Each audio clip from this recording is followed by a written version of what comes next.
su verdiler. Otunca vatandaş koşunca Which is oil. Then oil coming with temperature. So attention please, everyone. You will become this size. Yine cayışsa buluttu. Yapacak. 딱 내면째 감을 우추른다. 한자 수 오스 그래. 한자 내면 오스 그래. 감을 보고. Bıyakça dedi. Geçmiyor. Emme desek bu emmeni onga tuz aram droş koştuk. Tuz, droş. Ana içine may koştuk desek. So in flour side, powder side, she is putting little water, salt, and drosh. Then you know the dough need time. 2 saat açıldı desek. 2 hours. Dough it will become like this. We need 2 hours. Then you are working, cut it, and fry it. Now you will be try please. Evet, bu ise bunu da bir kusum çoğu tösen bulut tepsi. Bunlar mı da koyuyorsun ya? Tamam, aynen.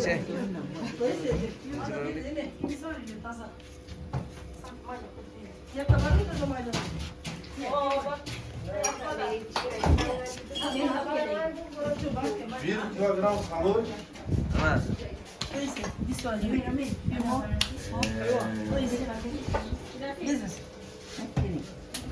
Bakın.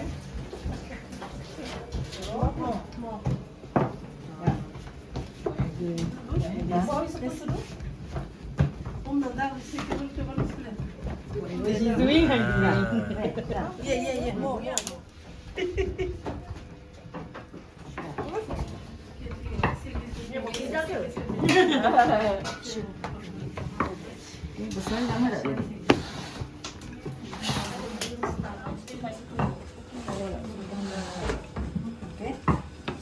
Jadi, akhirnya tak enggak.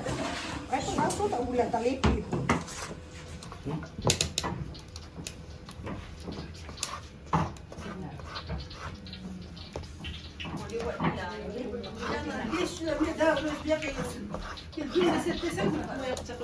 So who want to cut it? Please welcome. We need help to cut.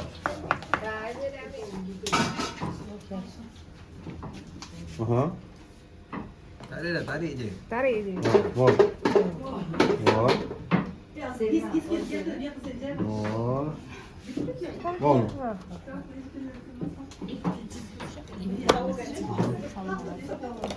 Verir misin? Okey.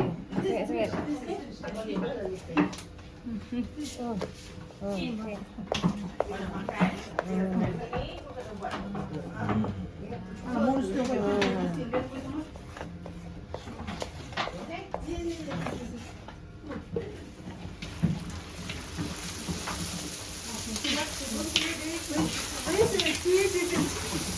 Sini tengok ada masak. No problem. Big pieces. So, then next continue. We are cutting for dough, then we are fry. Right? Actually, they will 30 seconds. 30 seconds.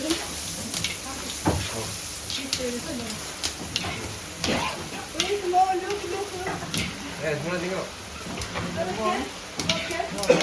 Cut, please. Cut. How? Yes. Look like this. Do that. Do that. Suicet. Do that.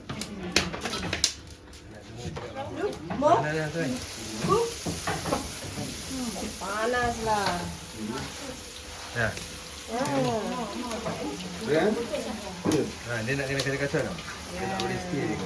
Jauh saya boleh jauh tak ada. Yang gitu. Okey. Okey.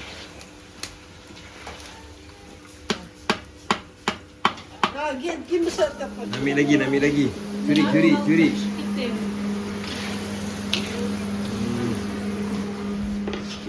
Panas. Saya tak boleh pegang, Umang. Okay, finish product. Bismillahirrahmanirrahim. Panas. Vkusne. Sedap. Namanya apa? Borsok.